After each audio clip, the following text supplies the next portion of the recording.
Hello and welcome to the webinar today, Topic Tuesday. We have a great presenter. We're going to be going over resources for personal finance. So we wanted to welcome everyone into today's session 6 of our Spring Topic Tuesday series. So as a reminder for housekeeping, we are in webinar mode. So that means that we cannot see your lovely faces, but there are some interactions that you can still have with us. And that is if you have issues technology-wise or any specific communication for the panelists in the space of the Zoom platform, you'll see the chat feature. You can raise your hand if you would like to have a specific question answered, but we ask that you put those questions in the Q&A feature. As you can see on the screen, this is your control panel that you're seeing. And so we would like to utilize the Q&A for our guest panelists today to keep that information all organized and we can all see those responses. So if you have tech issues, use the chat. For any questions on the content, please put that in the Q&A. So as our friends are joining us as we get started, we've got a question for you.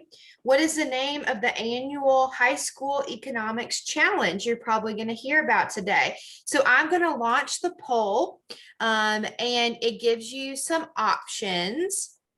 So if you will answer on the screen in the poll that has popped up, what is the name of the annual high school economic competition hosted by the Mississippi Council on Economic Education? Let's see our knowledge in this space. All right, we've got a few people that have answered. I'm gonna give everybody some time. Welcome to the webinar. We're excited that you're joining us today. We'll let a few of our colleagues join in and pop on. If you haven't answered the poll on your screen, please do so. We are gonna give you about 20 more seconds to answer. And we will see those results of the poll and learn from our great speaker about economic education in the space of Mississippi. So about 5 seconds left. All right, let us share the results. So the official title is the Mississippi National Economics Challenge, and our panelists today will definitely expand upon that, but wanted to get everybody kind of thinking about personal finance and economic education with this poll. So thanks for participating. And I will hand this over to Shannon to do the introduction on our topic today. All right, everybody, good morning and welcome to the webinar. I'm Shannon Grinsley, the Director of State Outreach for the Woodward Hines Education Foundation and the Get to College program. We are recording today's session and will send a link to anyone who is registered. For those watching the recording, today's date is March the 9th, 2021, and the material in this webinar is current through the 2021 school year.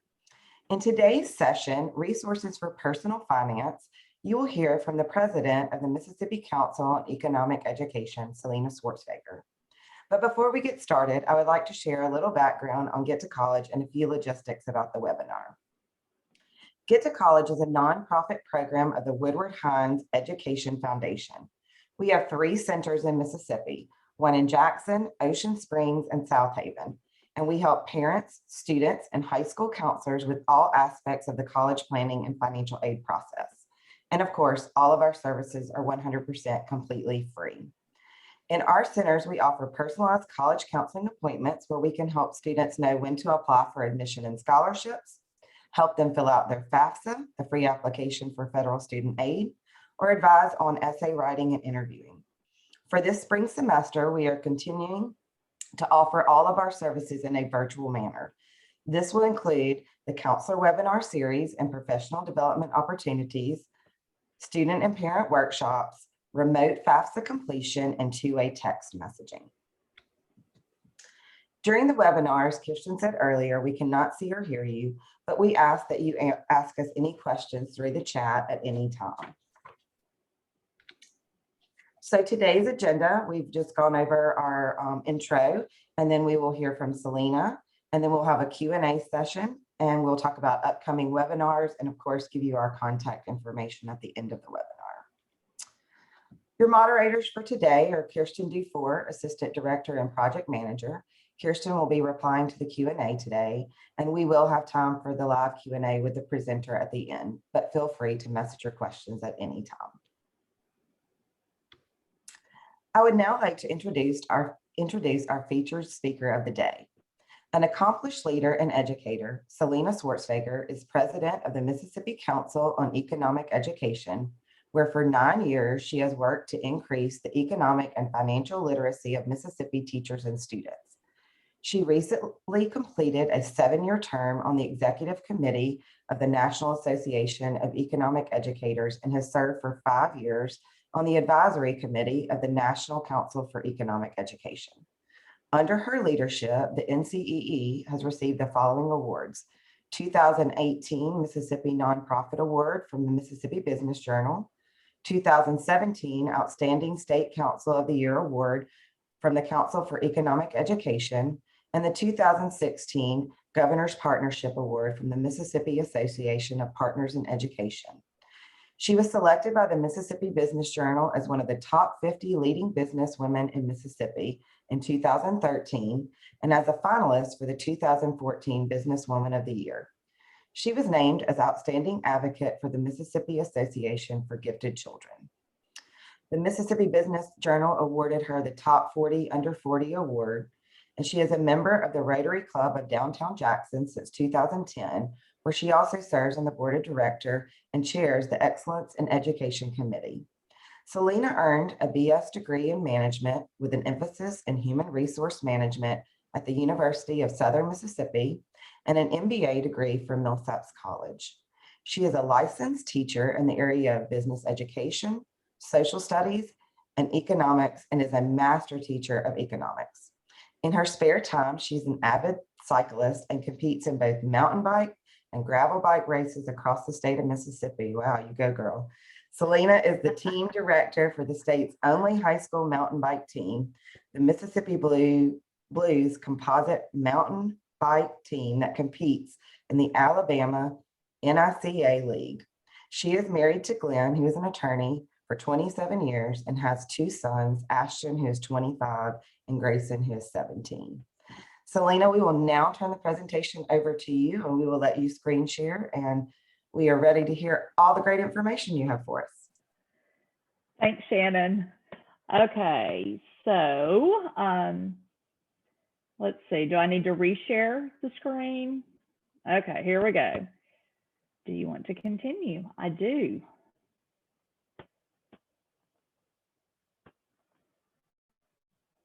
All right, are you seeing the PowerPoint? Excellent, excellent. Well, good morning, everyone. And Kirsten and Shannon, I should have asked you this before. Are they seeing my screen and my face?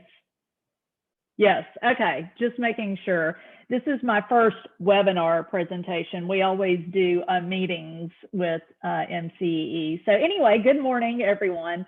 Delighted to be here. I'm so thankful to Kirsten for extending the invitation for me to join you all this morning and or later if you're watching this as a recorded webinar. We're going to have a little bit of fun today if you're doing this live. And I'm going to start though by doing just a little informational piece, and then we'll move into some activities. But what I was asked to do is to share these 3 items with you all today. One, what is the Mississippi Council on Economic Education? And you'll see us usually just referred to as MSCEE. Mississippi Council on Economic Education is a mouthful. We looked at rebranding a couple of years ago, but there's just nothing that describes what we do any better. So here we are, same name. Secondly, what is personal finance education and literacy? We'll talk about that. And then lastly, what resources are out there to help teach personal finance? So what is MSCEE? What you're seeing is our mission statement, and I won't read that word for word, but what I will tell you is that we were created back in 2002 as an answer to what we knew was a lack of economics education. And we're part of a national network. We're affiliated with the National Council for Economic Education. And then there are state councils for econ ed that exist in a lot of states. And so 2002, we were created, which means we're getting close to being 20 years old. And I was thinking when Shannon was reading my bio, I didn't send her the most current one because I've actually been with the council for over 10 years now. And I came to this position from being alternate route certified teacher. I was teaching personal finance and other business electives at Clinton High School prior to taking this position most immediately. Prior to that, my background is in business. But anyway, MSCEE has a mission to work with kindergarten through 12th grade teachers all across the state of Mississippi to provide resources and training to make sure that the teachers who need to know how to teach economics, personal finance, and entrepreneurship are qualified to do so. So back in 2006, when the State Department of Education said, effective 2012, all high school students will need to have economics to graduate from high school, we knew, and we did some research to prove this, that Mississippi teachers were not ready to teach economics. They did not have the knowledge that they needed to properly teach that subject area.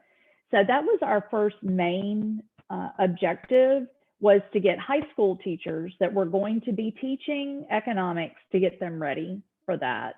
Because just because you have a social studies endorsement, and that is all you need in Mississippi to teach econ, it is a social study course, just because you have an endorsement in social studies doesn't mean you have the knowledge to teach economics. My background was in business. I almost have enough coursework to have a minor in economics. Yet when I came into the high school setting, I would have told you there's no way I'm prepared to teach high school econ. So that was our first goal that we had. And by the way, all of our services are provided to K-12, public, private, parochial, homeschool, it doesn't matter. If you are a teacher of K-12 content, then you are part of our target market. And we also, one thing I heard Get to College say in their introduction is that they provide all of their services and resources at no cost. Well, we are the same way. So we fortunately are funded by Mississippi businesses, foundations, national organizations that believe in the importance of economics and personal finance to fund this organization so that we can provide our resources to all the educators in Mississippi at no cost. Okay, so that's our mission. I wanted you to have a little visual of how some of this works. So MSCEE, my office, serves the state, and we are located in Jackson, Mississippi. We're actually located at Millsaps College. So if you see our email addresses, you'll see at millsaps.edu, because they're super generous to allow us to basically, have our home on campus. But we are affiliated with centers for economic education across the state. And so the map you see on the left shows you, and actually I'm looking at that now, we're missing a center. So Jackson State should also be on that map. Basically, we have centers at Ole Miss, Delta State, Mississippi State, Millsaps College, Southern Miss, Jackson State. Mississippi College doesn't actually have a center, but we do have a faculty member that is there that works with us. And so when we do our really heavy training, and when I say heavy training, I mean our master teacher programs, especially in economics and entrepreneurship, the center directors at those universities and colleges are our trainers. When we do work on master teacher personal finance, which you don't see on this map, is that we've got a really strong partnership with the Federal Reserve Bank system of St. Louis and Atlanta. So we have trainers that we work with from those locations. And then we also work with elementary, middle, high school teachers that have gone through master teacher programs. So sometimes you'll see them as our trainers. On the right, what you can see are the regions that we break the state down into. So a little bit later, when I talk about some of our competitions, such as the stock market game, the personal finance challenge, things of that nature, and I tell you that schools are competing against other schools in their region to advance to the state competition, this is what I'm talking about. We have 6 regions in the state.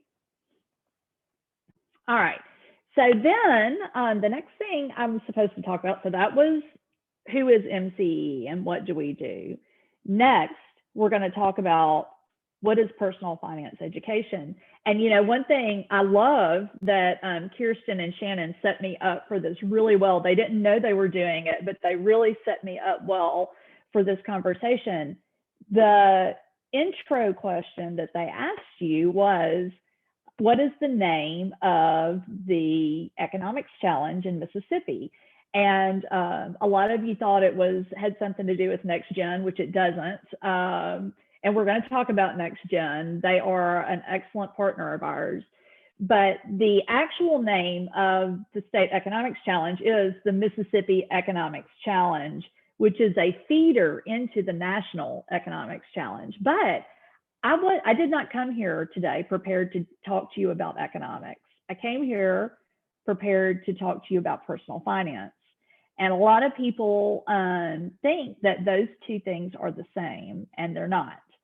So economics is, I think, the easiest way to kind of explain this. Economics is more of an umbrella, okay? So it's a higher level content area. There is a lot of learning in economics about the fact that resources are limited, and so we have wants and needs that are limitless. And it's a study of how you allocate limited resources, and a study in why people make the decisions that they make. If you've ever heard of the books that talk about behavioral economics, which are truly very interesting, they're talking about why you make the choices you do and then how limited resources are affected. Personal finance falls under the umbrella of economics. So it's more of an applied economics. And we also teach a lot of entrepreneurship, which we're not going to talk about at all today. I mean, that would be a totally different conversation, but it also is looked at by an economist as a subset of economics and how you can apply economics.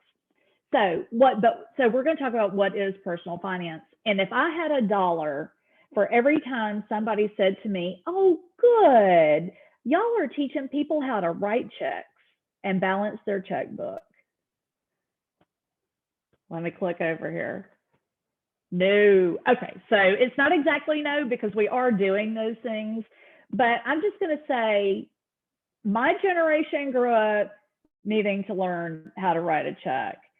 Do you know how many checks my 18-year-old has written in his life? The only ones he's written have been the ones that I've had him write on my checking account so that I knew that he knew how to write a check. But he himself has never had a need to write a check out of his own checking account. He's going to use a debit card. He's going to use Venmo. He's going to use PayPal, Cash App. He's using all those things. So, you know, it's so much more than writing a check. And although they should be keeping a running total of where they're spending their money, but even there, so much of that can be done online now, because with checks, you know, there's a period of time perhaps before those clear your bank. So that's why it was always so important to track those. But most of the transactions we do now in our lives are automatic. They're immediate. I mean, you can just about have a transaction and they go online and see what you've done, and the balance in your checking account is pretty real time. So that's an antiquated way of looking at personal finance. And while, you know, those things are important, it's not that. So what we're going to do first is I wanted you to know what the national standards are for financial literacy. And fingers crossed, and Kirsten and Shannon are going to help me if this doesn't work exactly like it's supposed to. But I wanted you to take a look at a short little video that was put out by the Council for Economic Education that talks about what the national standards are. Kirsten, do you have that pulled up already that you can share? Because the little wheel is spinning on my screen.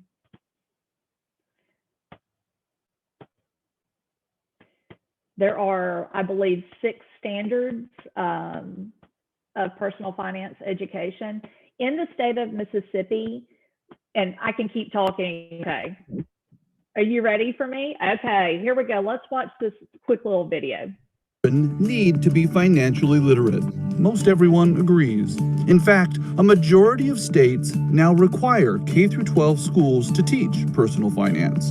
Today, educators, administrators, and policymakers across the country understand the power of common education standards nationwide, and it's time for financial literacy to be part of the equation. With that in mind, the Council for Economic Education assembled some of the most respected financial educators and economists in America to work toward an ambitious goal: to fundamentally raise the bar for American children, with a roadmap for financial learning throughout a student's career. Today, they proudly present the National Standards for Financial Literacy.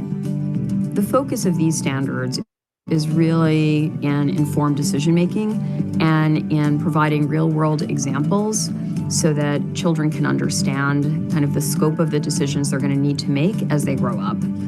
This new set of standards provides a toolkit for teachers, curriculum, and lesson writers to help them create a solid curriculum that meets students' financial literacy needs. The role of standards is to get everyone on the same page and to set some expectations about what students should know at a particular point in their educational career. I think the most important aspect of the standards is it's just helping the schools themselves figure out what it is they should be thinking about, what they should be talking about, what should they be teaching their kids. The standards give educators a basis to teach financial decision-making and provide students the critical thinking skills they need. Benchmarks establish what kids should know by grades 4, 8, and 12. For example, a 4th grader will learn why people save. An 8th grader will learn how gathering information before making a major purchase can influence their ultimate spending decision. And a 12th grader will understand how a person's education, skills, and experience affects their future career options. Understanding such fundamental concepts will help prepare young people to be wise consumers, investors, savers, and participants in the global economy. These are all personal finance decisions that are important and that people make over and over and that many people make mistakes with. The driving force behind this effort, the Council for Economic Education, is the educator's educator. CEE has a solid track record in developing strong educational standards that positively influence what and how states teach. The National Standards for Financial Literacy will again raise the educational bar. We see a very bright future. We're already working with a number of states to get requirements passed and standards implemented and upgraded so that they can then take the next steps. A financially literate population will have profound impact on our country. Imagine an entire generation that makes sound financial decisions. By starting early, we can make that dream a reality. It can happen. To help raise the quality of financial education, visit our website to access our advocacy toolkit and find resources in your state.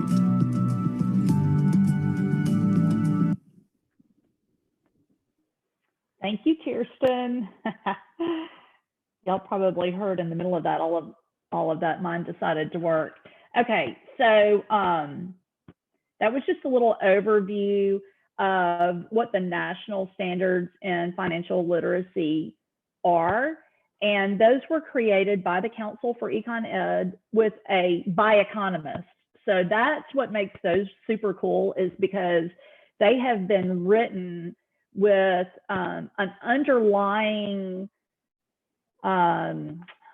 structure of economics and why people make the choices that they do.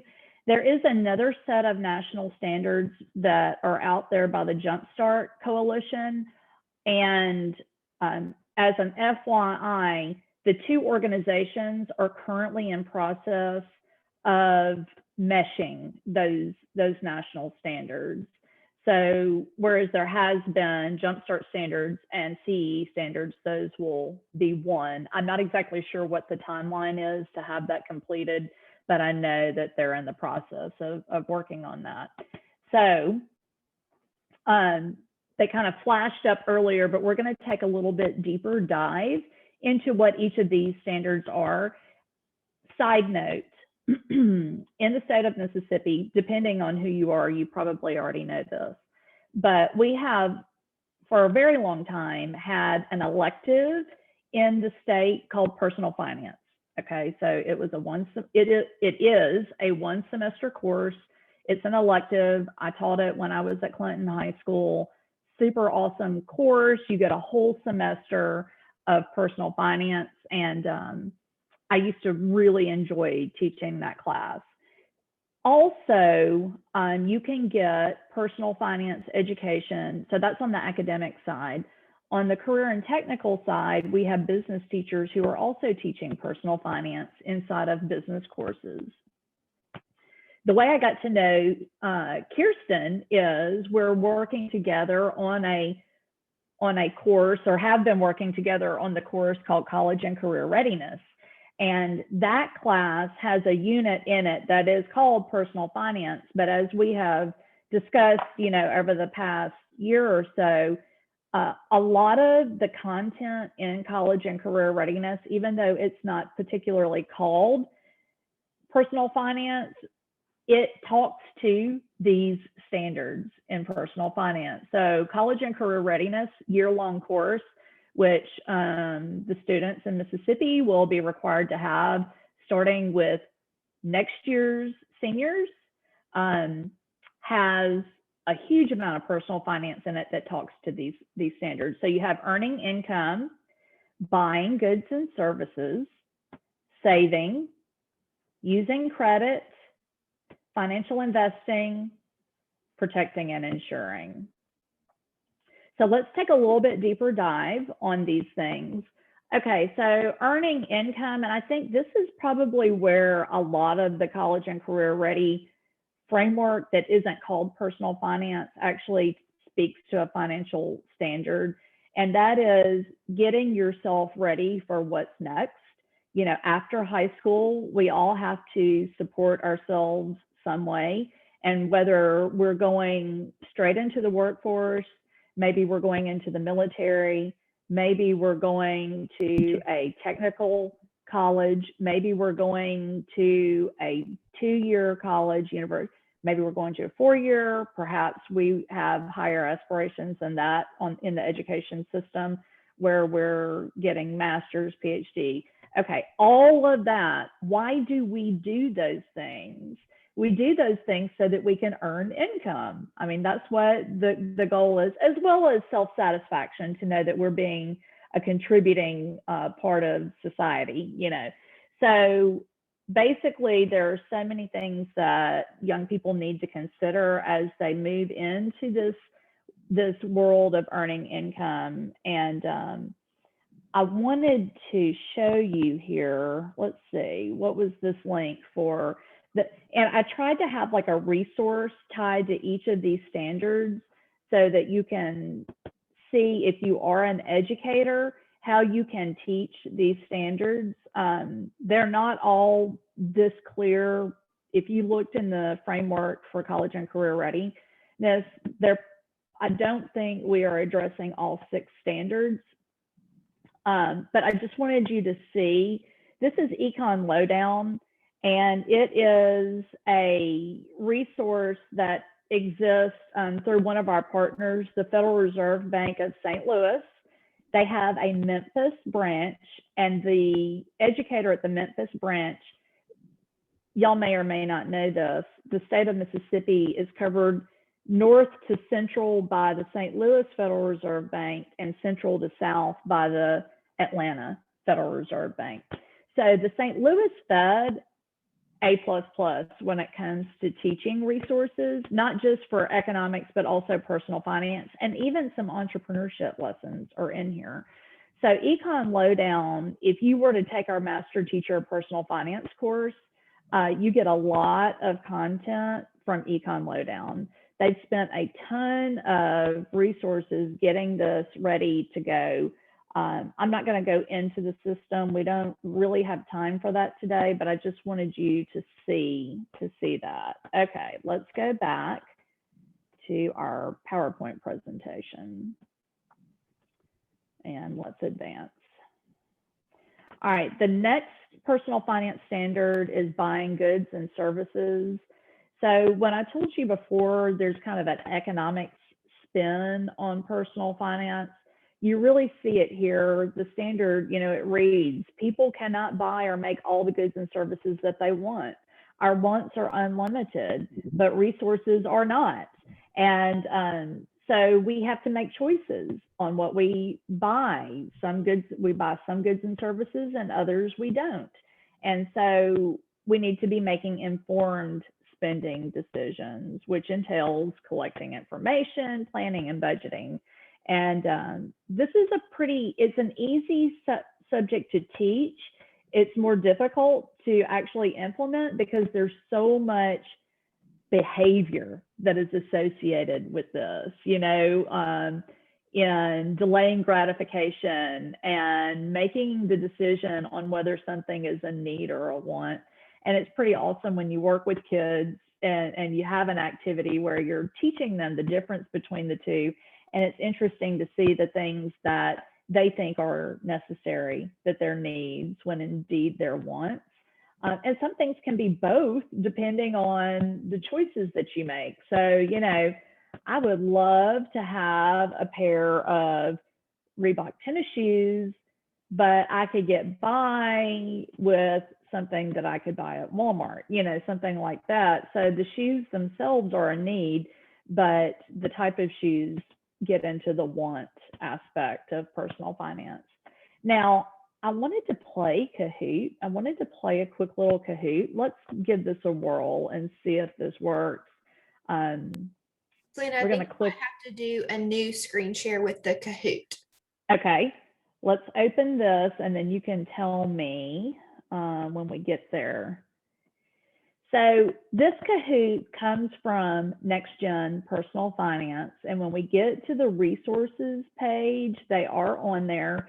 And Kirsten and Shannon are going to be sharing the actual PowerPoint with you all, as well as anybody who's watching. You'll have access to this so that you can click on the links that are in there. But we're going to, all right, Kirsten, what do you see? We don't see your screen share. So if you'll go back to the Zoom and hit screen share, we should see it. Okay, here we go. Here we go. We see the Kahoot. How about now? Yay. All right. So we don't have just a ton of y'all that are live with us right now. I see 11 participants. So this is going to determine whether y'all are actually engaged or if you're just kind of listening in the background. I would love for y'all to, we're not going to play the whole thing because there are 20 questions and we don't have time for that. But if you are actively engaged, I bet all of y'all know how Kahoot works. You're just going to go to kahoot.it you can do it on your laptop, on a cell phone, on a tablet. And when you get there, you just enter the game pin that you see on the screen. So okay, good. Yay, we have some people playing.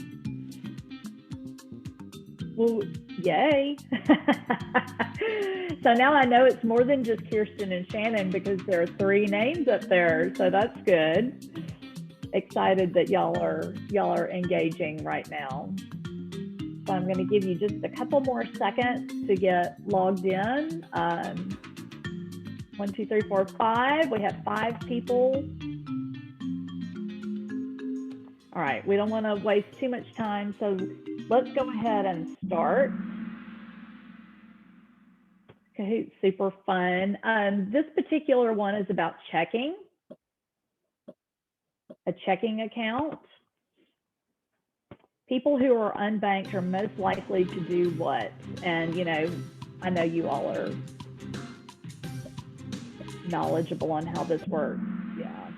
Okay. So everybody answered. Everybody chose number 5. And you are correct. And as you know, the quicker you answer, the more points you get. Okay. So let's go on to question 2. You can access the money in your checking account by what?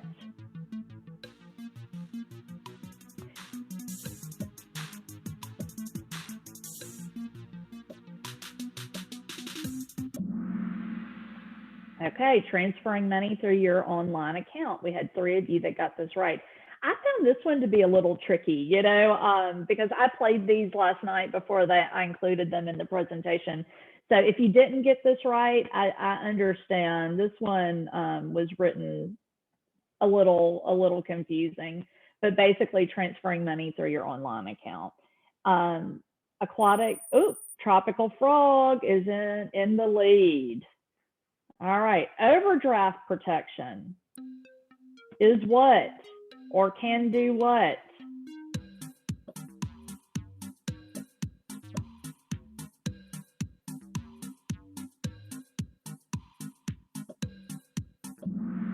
Y'all are smart. Yeah, whoever chose is a fee-free service that prevents you from overdrawing. I get why you would have guessed that because you're trying to read this really fast, but it's not free because there is a charge for that. So if you're teaching this content, we're going to do 2 more. Okay, we're going to do 2 more questions. But as you know, you can use things like this in the classroom so that if your students are getting the incorrect answer, you can take a deeper dive into those subject areas and talk about why the correct answer is correct. So for example, this one, yes, it does keep you from overdrawing, but it charges a high fee to do that. Okay. Zany Camel has had 3 correct answers in a row. That's pretty awesome. Tropical Frog is still in the lead. We're going to do 2 more of these. Which of the following fees may banks charge you?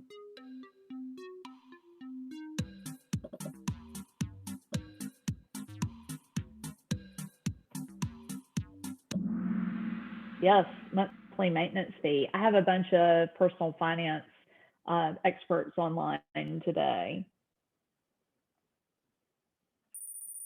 And the last one that we'll do, a checking account is best used for.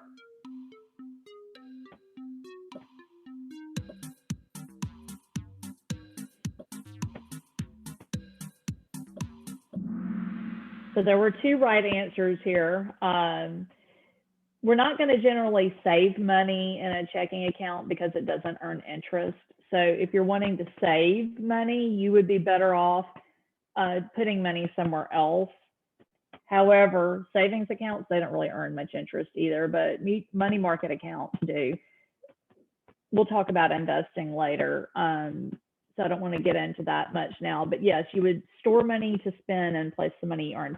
All right, let's see who won here. Tropical Frog won. If you will put in the chat who you are, I will send you a prize. You need to put in the chat who you are and maybe give me your email address, and you will get a prize later. And Kirsten's going to monitor that and give me, unless it's her. It might be her. She'll tell me later who you are, and I'll send you a prize. How's that sound? Okay.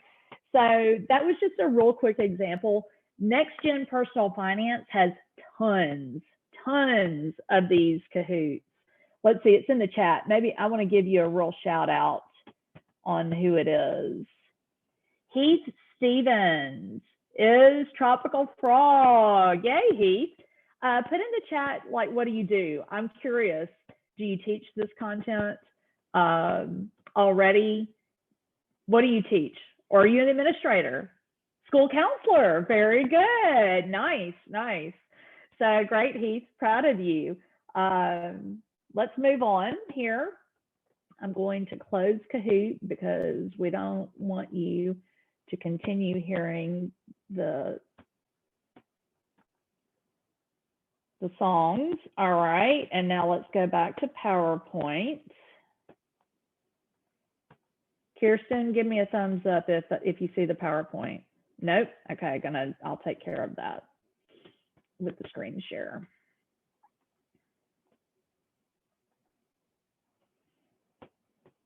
Yay. Okay. How am I doing on time? How much longer do you want to give me? We've got about 10 minutes. 10 minutes. Okay. So we're going to cruise through some of the rest of this. So saving is a standard for personal finance. Super important that we're saving for different reasons. And we're not going to watch. If you want to go click on that link for Econ Lowdown, they're talking about saving for short-term versus long-term goals, both extremely important. Your short-term goals are going to be, let's see, I need a new roof on my house. And so I've been saving for that. And I want to have a new, well, I don't want a new roof. I need a new roof. I'm hoping to get that done within the next couple of months. And when I started saving, it was like a 6-month goal. So that would be short term. And that money is just going into my savings account. But I'm 50 years old and I want to be able to retire when I'm 62. And so I'm also saving for that, although that's really more in the investing arena. But anyway, longer term goals, that makes a difference in where you're going to put your money. And that interest rate calculator link right there, I hate that we don't have time. Go back and play with that later. It allows you to manipulate things. So when you're saving and you want to know how fast your money is going to grow, you need to enter a couple of things. One, the principal balance, and or are you putting money into savings on a regular basis? What is the interest rate that you're earning, and how long do you have to get to your goal? And that interest rate calculator allows you to play around with that. And it's a really good visual presentation of why it is so important to start saving early, okay? Because if you start saving early, then you have all this time on your side to get to your goal, especially for retirement, versus somebody like me. If I had not been saving for retirement and I just decided at the age of 50, oh, it's time to do this, it would be really hard for me to meet my goal that I need to live without working, you know. And that's why you have a lot of folks that, because when you get to a certain age, if you haven't saved and you're planning on living on just Social Security alone, that's going to be a pretty miserly life to live. A lot of people do it, but you're not going to be traveling, you know, you're not going to be buying lots of extra things that you want. You're just going to have enough money to perhaps pay your most basic needs. So anyway, y'all play around with that interest rate calculator later. Using credit, so super important, because we live in a society where most people do operate with some form of credit, you know, whether it's a mortgage on your house, a car loan, a credit card, things of that nature. All of those qualify as credit. And so we need to know how that works, what a credit score is. You know, if you're going to be borrowing money, the higher your credit score is, the lower interest rate you'll have to pay. Interest on loans is the cost of borrowing money. So we're teaching young people about that in personal finance, and also how to keep their credit score healthy. You know, it's much easier to keep it healthy than it is to have to repair it once the damage is done. So not playing the Quizlet right now, but there's a Quizlet also from Next Gen Personal Finance that you can use to teach about credit. Financial investing. All right. Stock market game. If you want an excellent tool to teach about financial investing, I encourage you to look at the stock market game. And that is one of our programs. We have educator training for that is online, on demand. So you do it at your leisure. It's 7 content hours. When you complete it, we provide your CEUs at no cost. So, and there used to be a charge for teams to pay stock market game, but my board of directors decided several years ago that we would provide those stock market game teams at no cost to schools, teachers, kids. So there really are no barriers to incorporating the stock market game into your classroom. It is for grades 4 through 12. And there's a little video link here that just gives an overview of SMG. Basically, you have $100,000 virtual dollars, and you are able to invest that into stocks, bonds, and mutual funds. And once a teacher is trained to teach this content, they get access to something called the Teacher Support Center that has lesson plans in it that are age appropriate. So it allows an educator to teach not only, you know, what is investing, but go into what are stocks, what are bonds, what are mutual funds, what is the stock market. And then students are able to make choices, and they do it generally on a team of 3 to 5. Although during these days of virtual learning, we have allowed educators to have teams of 1, so that we didn't want that to be a barrier to them implementing it into their classroom. So we're making that exception right now. But generally, the team building and negotiation between the students is a really important part of stock market game. And if you work alone, you don't get that experience. But investing is important because you don't want to be retirement age one day and not have any retirement money. Plus, let your money work for you. If your money is all sitting in a checking account, not earning interest, then you're leaving money on the table. And you can invest dollars into mutual funds that are very safe. So although they're not guaranteed, I mean, mutual funds are just a collection of stocks and bonds and things of that nature. And it can still be a roller coaster ride. If you're investing for long term, then history shows that over most 10-year periods, the stock market is profitable. So I would encourage you to go check out the stock market game on our website, and we'll get to that in a minute, is how you get to that teacher training. Okay, protecting and insuring, so insurance, basically. And the lessons that you're teaching here have to do with, are you going to take on the risk of having stuff and not having it insured? And so you can take a deep dive into all the different types of insurance that's out there, from auto insurance to home insurance to renter's insurance. What type of auto insurance is required by law, because Mississippi has a law that says you must have a minimum amount of automobile insurance if you're going to be out there driving around. And one thing that I enjoyed teaching about, and it was a good lesson for me, is life insurance. You know, who needs life insurance? If you're single and don't have any children, do you really need life insurance? I mean, maybe enough to bury you if something should happen to you. But if you don't have anybody depending on you, then you don't really need life insurance. If you have a family or have children, and if you were to pass away, they would need to be taken care of, then life insurance becomes important.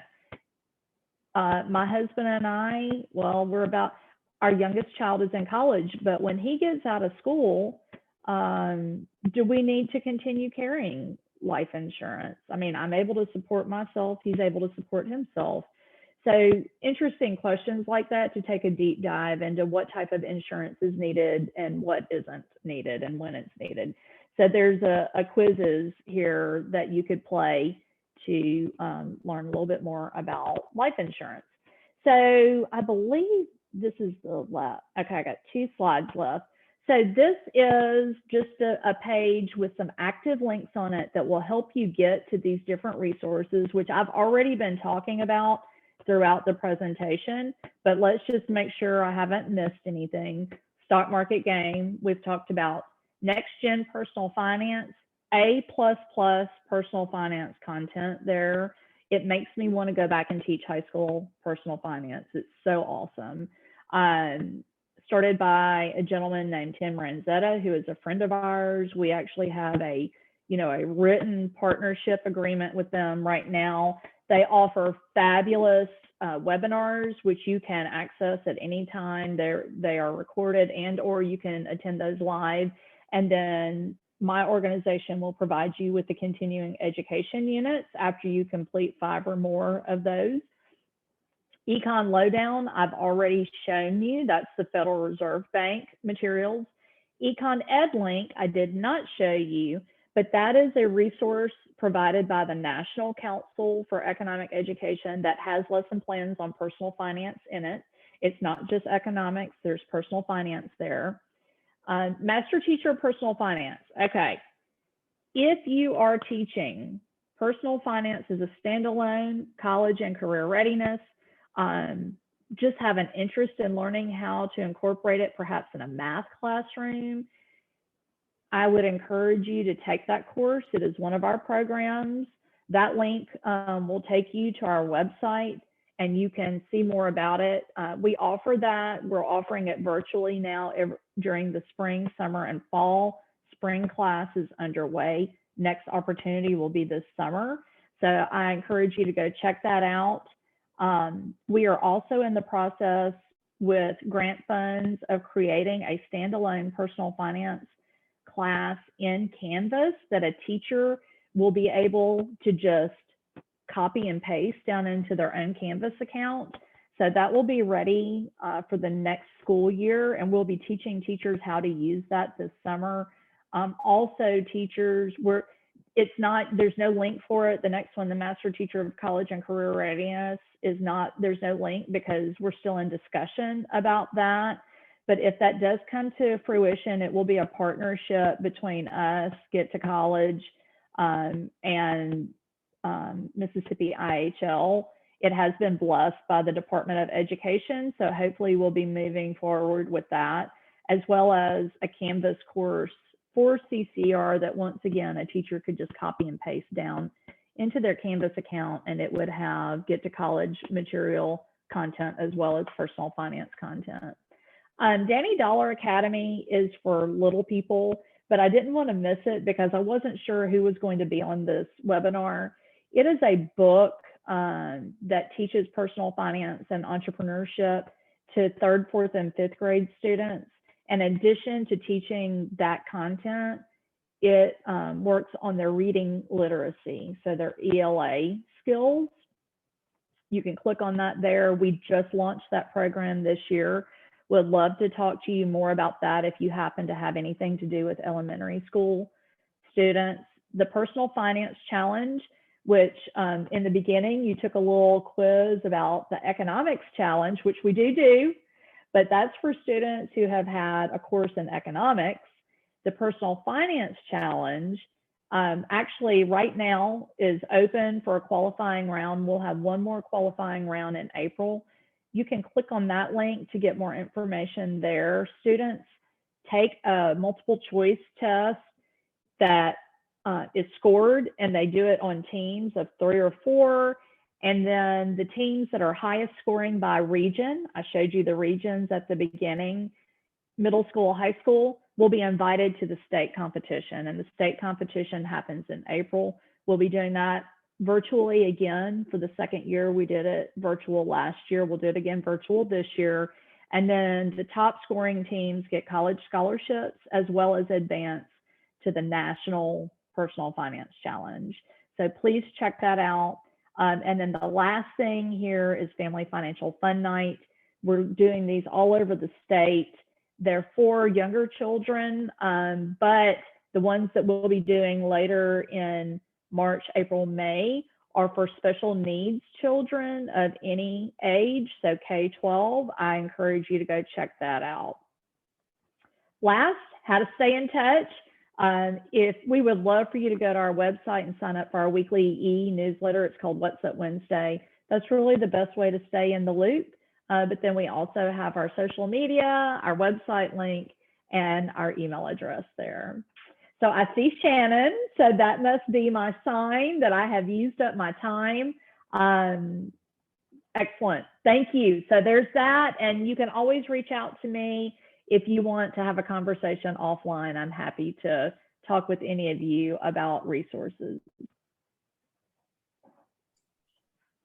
All right, thank you so much, Selena. This was super informative and helpful. I wish my 18-year-old child had been on this. He needs some personal finance. But we really appreciate that. So as Kirsten said earlier, we will email you the recording for this webinar in the next couple of days and post it on our YouTube channel. We would appreciate it if you would complete the short survey that will automatically pop up at the end of the meeting. Please fill it out and give us feedback on today's webinar so we can keep improving. First of all, I realize I've forgotten any questions, Kirsten. No questions. Okay. All right. So please stay tuned for our next Topic Tuesday webinar, which will be Tuesday, March 23rd, after most of you have spring break. So come back in rested. This upcoming webinar topic is entitled Best Practices for Working with Homeless Youth. We will continue this webinar series throughout the spring semester. If you participate in 5 webinars, you will have the opportunity to apply for 0.5 CEUs. And if you participate in all 10 webinars, you will have the opportunity to apply for 1 full CEU. The remaining webinars will include a session led by the William Winter Institute and that session will be on colorblindness and microaggressions. And that's going to be an interactive series there. And then also we will have one on college and career readiness class resources and on student success office resources. So I think we've got some great ones coming up. You can register for these webinars on our Get to College website. They're listed under the Educator tab and then choose Professional Development. While you're there registering, please check out all the other resources for you and your students listed under that Educator tab. Then also, we have a couple of more training opportunities coming up. Kirsten has 2 more college and career readiness teacher chats, March 31st and April 28th. And then we are going to be hosting the second of our counselor coffee chats. If you didn't get to join us in February, we're going to have 2 more. March 30th, we are going to have a representative from the National Board certification talking about the new rules and regulations for National Board certification. So I think y'all will be interested in hearing that. And then on April 27th, we're going to have a representative from ACT to talk about some of the recent changes in ACT. So we hope you all will join us for that. And lastly, here is our contact information. Of course, if you ever have any questions, please let us know and we'll be happy to help you out. So again, thank you for joining us today, and we will see you all in 2 weeks, and have a happy spring break.